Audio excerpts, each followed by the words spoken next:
है। ईवीएम से राजा नहीं पैदा होता है, ईवीएम से जनसेवक पैदा होता है, ईवीएम से जनप्रतिनिधि पैदा होता है और उसकी आयु 5 वर्ष की होती है। लोकसभा चुनाव के बीच नेताओं की जुबानी जंग से सियासी पारा हाई हो गया है। पहले केंद्रीय मंत्री अनुप्रिया पटेल ने कुंडा विधायक राजा भैया के बयान पर जुबानी हमला बोला था, लेकिन अब राजा भैया ने अनुप्रिया पटेल को करारा जवाब देते हुए पलटवार किया है।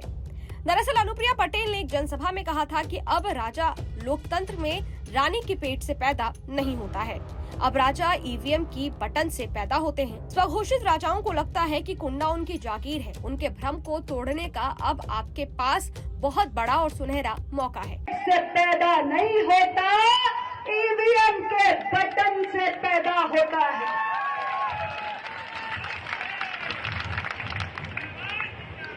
तो ऐसे स्वघोषित राजाओं को जिन्हें लगता है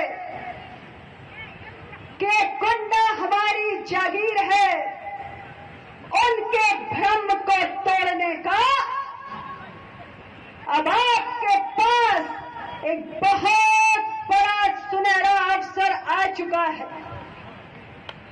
मैं आपसे कहना चाहती हूं कि इस बार जब 20 मई को आप ईवीएम का बटन दबाने जाएंगे तो याद रखिएगा कि इस देश के अंदर अब केवल मतदाता ही सर्वशक्तिमान है और राजा या रंग बनाने का काम सिर्फ मतदाता भाइयों के हाथों में है।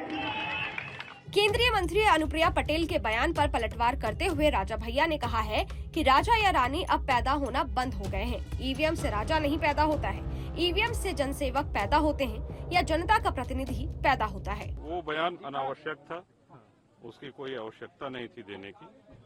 और ईवीएम से राजा नहीं पैदा होता है, ईवीएम से जनसेवक पैदा होता है, ईवीएम से जनप्रतिनिधि पैदा होता है और उसकी आयु 5 वर्ष की होती है। 5 वर्ष बाद जनता जनार्दन निर्णय करती है कि इसको पुनर्जन्म पुनर्जीवन देना है कि नहीं देना है। तो राज परिवारों से किसी को कोई क्यों कुंठा होगी? 7-8 दशक बीत गए हैं, देश आजाद हो गया है, अब न राजा रहे न रजवाड़े रहे। अनावश्यक बयान था। बता दें कि बीते दिनों राजा भैया ने लोकसभा चुनाव में किसी भी गठबंधन या दल का समर्थन नहीं करने का ऐलान किया था, जबकि बीजेपी ने राजा भैया से समर्थन मांगा था। उन्होंने समर्थकों से अपने मन से वोट डालने की अपील की थी। मालूम हो कि मिर्जापुर से अनुप्रिया पटेल चुनावी मैदान में हैं, जबकि सपा की टिकट पर रमेश बिन चुनाव लड़ रहे हैं। खैर, ये वीडियो आपको कैसा लगा? इस वीडियो पर आपकी क्या राय है? कमेंट बॉक्स में जरूर बताइएगा। देश और दुनिया की तमाम खबरों के लिए देखते रहिए न्यूज़ नेशन डिजिटल। शुक्रिया।